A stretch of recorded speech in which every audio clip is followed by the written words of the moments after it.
প্রমা মজুমদারের লেখা গল্প মায়ের কোল। ভাতের থালার দিকে তাকিয়ে চুপচাপ বসে আছে সুরমা। কচু শাক, একটা আস্ত পাবদা মাছ, মাংস, সাথে সবজি আর ডাল। এভাবে সুন্দর করে সাজিয়ে কেউ তাকে আজ পর্যন্ত খেতে দেয়নি। তাই ছোট্ট একটা দীর্ঘশ্বাস আসে এমনিতেই। পাশের চেয়ারে বসেছে সুরমার একমাত্র ছেলে আয়ান। সে অফিস থেকে ফিরেই খেতে বসেছে। সে মায়ের দিকে তাকিয়ে বলল, এভাবে বসে আছো কেন? তাড়াতাড়ি খেয়ে নাও, অনেক ওষুধ আছে, খেতে হবে। সুরমা ছেলের কথা শুনে একটু রাগ দেখিয়ে বলে, মেয়েটা কাজ থেকে ফিরেই রান্নাঘরে ঢুকে গেছে, ওকে রেখে কিভাবে খাবো?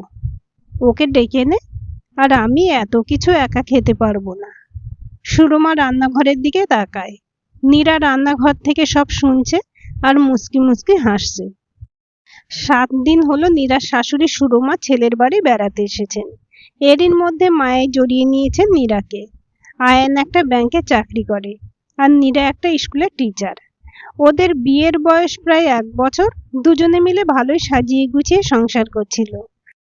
আয়ানের মা সুরমা হঠাৎ অসুস্থ হয়ে পড়ায় বাড়ি থেকে ঢাকায় ছেলের বাড়ি এসেছে। আয়ানের অফিস এই বাসার খুব কাছেই, তাই লাঞ্চ ব্রেকে বাসায় এসেই খাবার খায়। আর অন্যদিকে নীরার স্কুল শেষ করে দুপুর 1টার মধ্যে বাড়ি চলে আসে। তারপর সবাই একসাথে খেতে বসে। সুরমা এই সময়টুকু অবশ্য একা থাকে না। নীরা ও সাহায্যকারী পারুলকে দেরি করে আসতে বলেছে, তাই সে চলে যাওয়ার পরও মেয়েটা বেশ কিছুটা সময় এই বাসায় থাকে। সুরমার ছেলের বউয়ের এই বিষয়গুলো খুব পছন্দ হয়েছে।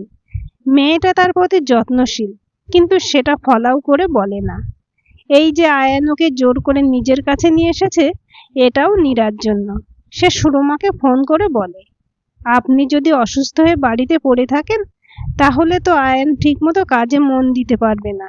আপনার জন্য চিন্তায় ওর সবকিছু এলোমেলো হয়ে যাবে।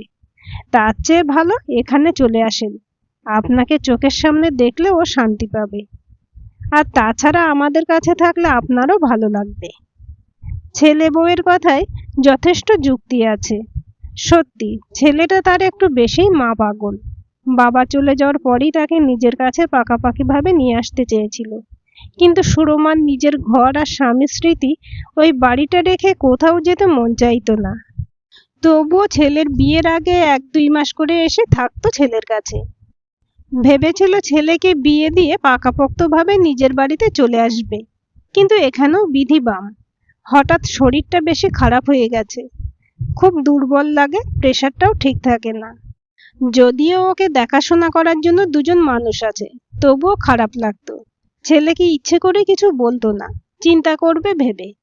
কিন্তু বাড়ির সব কাজ দেখাশোনা করে কিশোর। সে আয়ানকে ফোন করে বলায় ছেলে জোর করে তাকে আবার নিজের কাছে নিয়ে এসেছে।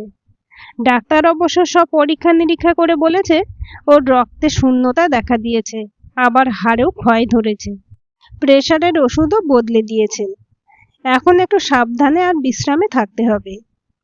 এর জন্যই নীরা প্রায় দিনই এত খাবারের আয়োজন করে, কিন্তু এটাই সুরমার লজ্জা লাগে। নিজেকে কেমন অতিথি মনে হয়। নীরা ওর ভাতের থালাটা নিয়ে শাশুড়ির পাশের চেয়ারে এসে বসে। ওকে দেখে সুরমা ভাতের থালায় হাত দেয়। একটা চামচ দিয়ে কিছুটা করে তরকারি বউয়ের থালায় তুলে দিয়ে তারপর নিজের প্লেটে তুলে নেয় সুরমা। নীরা খেয়াল করে দেখেছে প্রতি বেলায় উনি এমনটাই করেন। ছোটবেলায় মা যেমন থালায় ভাত মেখে ওকে আগে খাইয়ে তারপর সেই থালায় নিজেই খেয়ে নিত, অনেকটা সেরকম। সম্পর্কের নামটা হয়তো পরিবর্তন হয়, কিন্তু ভালোবাসাটা একই হয়ে থাকে। খেতে বসে টুকটাক গল্প বলে সুরমা, তার জীবনের না লেখা উপাখ্যানের মতো। জানো বৌমা, আয়ান যখন আমার পেটে, তখন আমার মুখে খুব রুচি ছিল। যা দেখতাম তাই খেতে মন চাইতো। কিন্তু বউদের এমন নোলা তো ভালো না, তাই মুখ ফুটে কিছু বলতাম না। শাশুড়ি নিজে থেকেও কিছু জিজ্ঞাসা করতো না, তাই আর বলাও হতো না। একদিন তোমার শ্বশুর নদীর তাজা পাবদা মাছ নিয়ে এসেছিল। আমি তো মনে মনে খুব খুশি, আজকে একটা আস্ত পাবদা খেতে পারবো এই ভেবে। তারপর নিজের হাতে সব কেটে কুটে পরিষ্কার করে সুন্দর করে রান্না করেছি। সেদিন ভাতে চালও হয়তো একটু বেশি নিয়েছিলাম, এই ভেবে যে একটু বেশি খাবো। আমার শাশুড়ি রান্নাঘরের আগুনের পাশে বসতে চাইতেন না, কিন্তু সবাইকে নিজের হাতে বেড়ে খাবার দিতেন।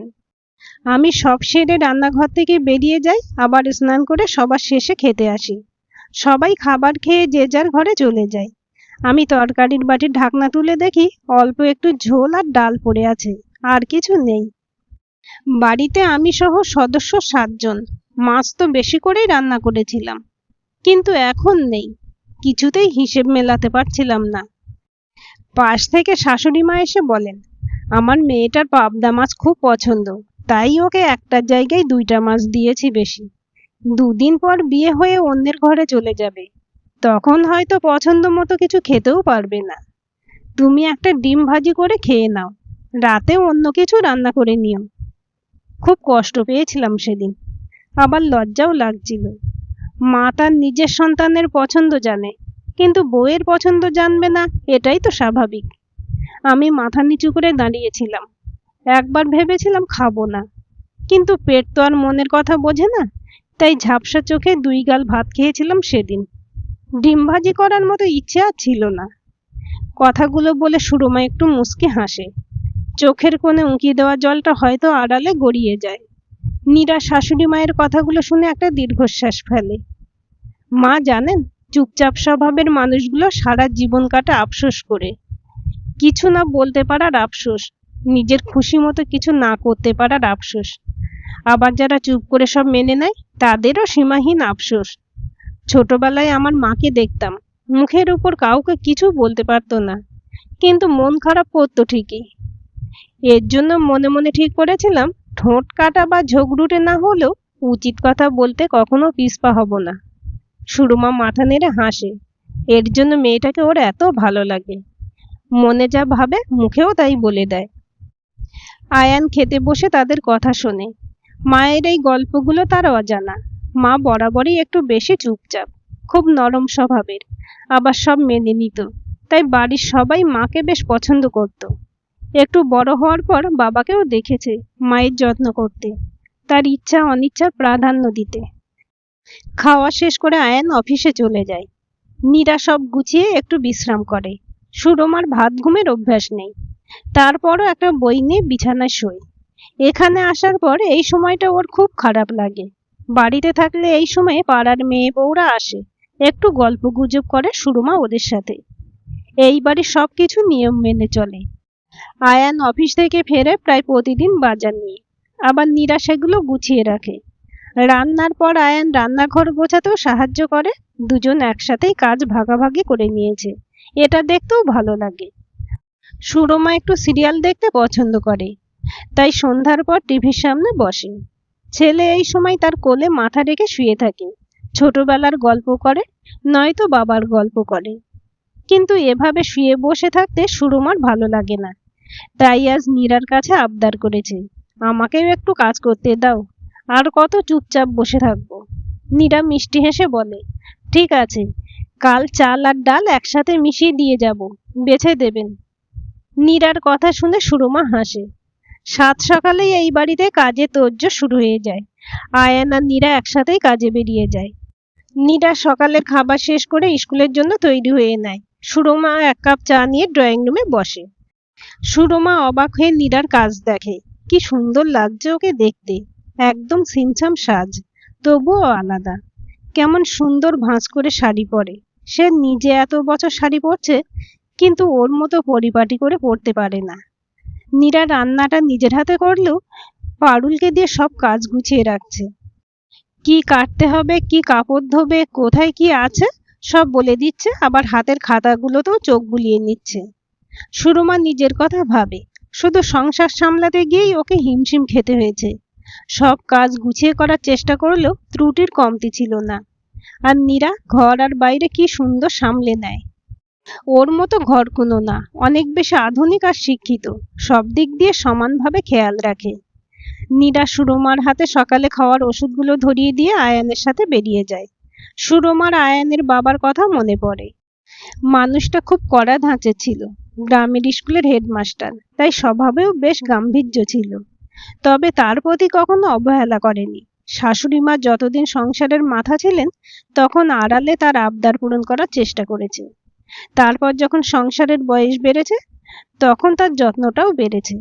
আয়ানের পর তার আর কোনো সন্তান হয়নি, এটা নিয়েও কোনো আক্ষেপ করেনি, বলতো ছেলেকে মানুষের মতো মানুষ বানাতে হবে।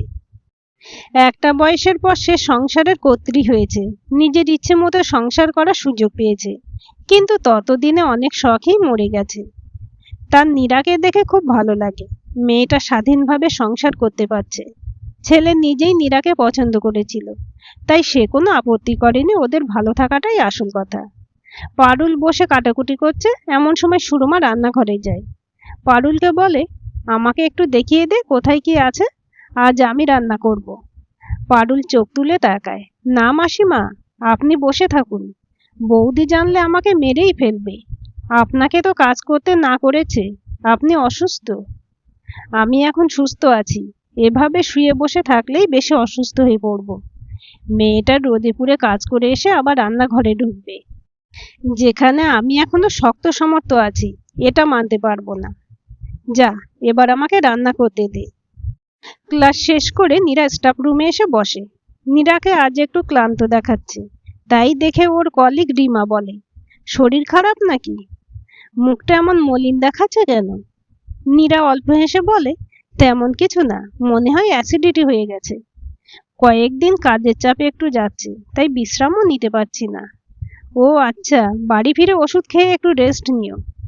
হবে না, বাড়িতে শাশুড়ি মা আছে, তাই গিয়ে আগে রান্নাঘরে ঢুকতে হবে। কথাটা বলে নীরা বইগুলো গুছিয়ে নেয়। ও তাই বলো, তোমার একার সংসারে শাশুড়ি তো একটা উটকো ঝামেলা, সব কাজ করেও এদের মন পাওয়া যায় না। তার মধ্যে গ্রামের মানুষ, নিশ্চয়ই তোমাকে কথার উপরে রাখে। এদের সামনে তো আবার স্বামীকেও কিছু বলা যায় না। তোমার সমস্যাটা আমি বুঝতে পারছি। আফরোজা আপা কথাগুলো বলে আফসোস করতে লাগলেন। নীরা একটু অপ্রস্তুত হয়ে যায় কথাগুলো শুনে। ও তো এমন কিছু বলতে চায়নি, কিন্তু ওর কথার উল্টো মানে ধরে তারা নিজের মনে অন্য কিছু ভেবে নিয়েছে। নীরা চুপ করে থাকে না, সে গলা খাঁকারি দিয়ে বলে, আপনি ভুল ভাবছেন আপা, আমার শাশুড়ি একটু অসুস্থ, ডাক্তার বিশ্রাম নিতে বলেছেন, তাই আমি না করেছি কিছু করতে। আর উনি কোনো উটকো ঝামেলা না, ওনার ছেলের বাড়িতে ওনার অধিকার সব থেকে বেশি। নীরা চুপ করার পর আফরোজা আপা আর কিছু বলেন না, সেখান থেকে চলে যায়। নন্দা মুচকি হেসে বলে, রেগে গেলে কেন? আসলে আপা শ্বশুর বাড়ি ভালো না, স্বামী শাশুড়ি খুব অশান্তি করে, তাই আপা সবাইকে নিজের মতোই ভাবে। এটা নিয়ে মন খারাপ করো না। নীরাও একটু হাসে। বুঝতে পারি নন্দাদি, আসলে আমার শাশুড়ির সাথে আমার সম্পর্কটা একটু অন্যরকম, এখনো বেশি ফ্রি হতে পারিনি। বিয়ের পর কয়েকবার দেখা হয়েছে, নতুন অবস্থায় 15 দিন গ্রামে ছিলাম, এরপর 2বার ছুটিতে গিয়ে কয়েকদিন ছিলাম তার কাছে। আয়ান অবশ্য নিয়ম করে মায়ের কাছে যায় দেখা করতে, আমি ছুটি পাই না তাই যেতে পারি না। ওনার আবার শহরে মন টেকে না, তাই আসতে চায় না। তবে একটা কথা বলতেই হবে, মানুষটার একটা আলাদা ব্যক্তিত্ব আছে, দেখলেই সম্মান করতে ইচ্ছে করে। গ্রামের বাড়ি হলেও এত সুন্দর গোছানো পরিপাটি, সবকিছু দেখলেই মনে প্রশান্তি আসে। আয়ান বলে, সব ওর মা নিজের হাতের করা। আমি নিজেও দেখেছি, মানুষটা খুব ছিমছাম সাদাসিধা, এখনো পর্যন্ত কখনো আমার সাথে খারাপ ব্যবহার করেননি। আবার বোঝা যায় আমাকে খুব পছন্দ করে, তাহলে কেন শুধু শুধু তাকে খারাপ বলতে যাব? কেউ না জেনে ভুল বললে সেটা আমি মানতে পারি না, এটা আমার একটা দোষ বলতে পারো। নন্দা হেসে দেয়, ঠিক আছে, এবার মাথা ঠান্ডা করো, চলো, দেরি হয়ে যাচ্ছে। আজ ফিরতে সত্যি অনেকটা দেরি হয়ে গেছে নীরার, প্রায় 2টো বেজে গেছে। অন্যান্য দিন সকালেই দুপুরে রান্না কিছুটা করে রেখে যায়, কিন্তু আজ দেরি হয়ে যাওয়ায় কিছুই করতে পারিনি, তাই একটু চিন্তা হচ্ছে। ঘরে ঢুকেই সে সোজা ফ্রেশ হওয়ার জন্য বাথরুমে ঢুকে যায়। সুরমা একটু আগে স্নান করে বেরিয়েছে, পারুল চলে গেছে কিছুক্ষণ আগে। আজও একটু বেশি সময় ছিল, কারণ সে সুরমাকে রান্নাঘরে একা রেখে যাবে না, তাই সুরমা পারুলকেও একটু খাবার দিয়ে দিয়েছে। নীরা তাড়াহুড়ো করে রান্নাঘরে ঢুকে মনে মনে ঠিক করে রেখেছে, এখন শুধু ফ্রিজের তরকারি গরম করবে আর ভাত বসাবে। যদিও আয়ান ফ্রিজের খাবার বেশি পছন্দ করে না, তবুও আর কিছু করার নেই। কিন্তু রান্নাঘরে ঢুকে নীরা অবাক, শুক্তো, ছোট মাছ চচ্চড়ি, ডিম ভাপা, টক ডাল আর পটল ভাজা, এত সব কে করেছে? রান্নাঘর থেকে বেরিয়ে সোজা শাশুড়ি মায়ের কাছে যায়। নীরাকে দেখে তিনি মিটিমিটি হাসছেন। প্রতিদিন তো নিজেই করে খাও, আজ আমি করলাম, এতে অবাক হওয়ার কি আছে?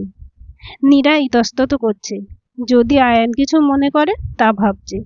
সুরমা এবার ওর কাঁধে হাত রেখে বলে, আমি এখন সুস্থ আছি, আর একটু রান্না করলে আমার কিছু হবে না। আয়ান কিছু বললে আমি দেখে নেব। আয়ান আসার পর সবাই একসাথে খেতে বসেছে। মা কথাটা ঠিক বলেছে, বিয়ের পর প্রায় অনেক দিন পর একটু আরাম করে খেতে বসেছে। এমনি দিন তো তাড়াহুড়ো করে খাবার করে টেবিলে রাখে, আবার নাকে মুখে দিয়ে উঠে পড়ে। কোনো কোনো দিন ক্লান্তিতে খেতেও ইচ্ছে করে না।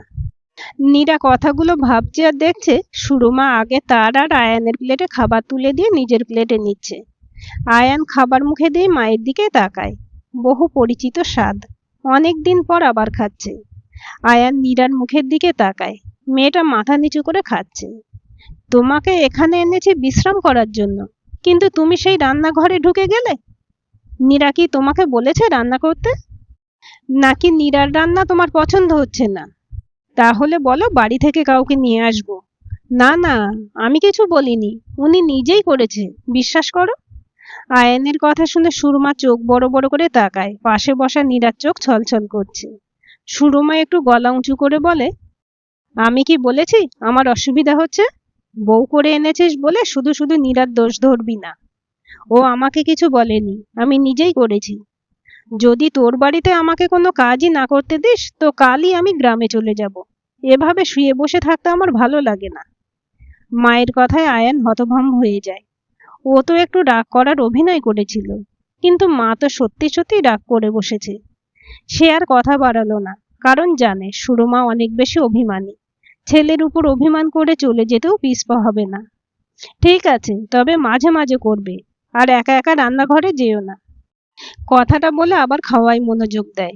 কিন্তু নীরা চুপ করে বসে থাকে। নীরার মুখ ভার দেখে সুরমা বলে, ভেবেছিলাম ছেলেকে বিয়ে দিয়ে মেয়ের শখ পূরণ করব, কিন্তু সেটা আর হওয়ার নয়। নীরা অবাক হয় তার কথা শুনে। সে এবার জিজ্ঞেস করে, কেন মা, আমি কি কিছু ভুল করেছি? আমার দোষ হলে আপনি আমাকে বলতে পারেন। সুরমা ভুরু কুঁচকে নীরার দিকে তাকায়।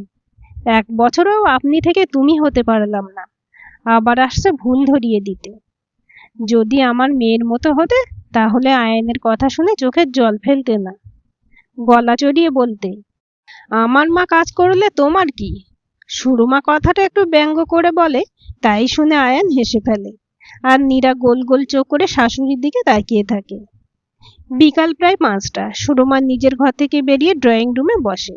এই সময় সে একটু চা খায়, এটা ওর পুরনো অভ্যাস।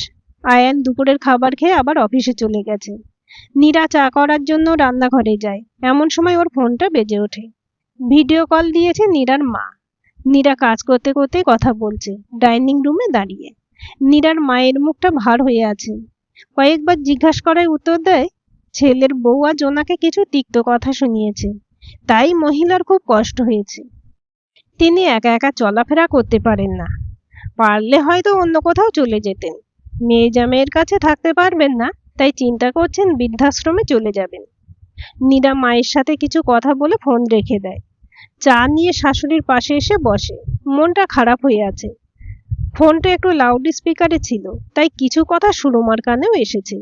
সুরমা কোনো আইঢাই না করেই নীরাকে সরাসরি জিজ্ঞেস করে, কি হয়েছে?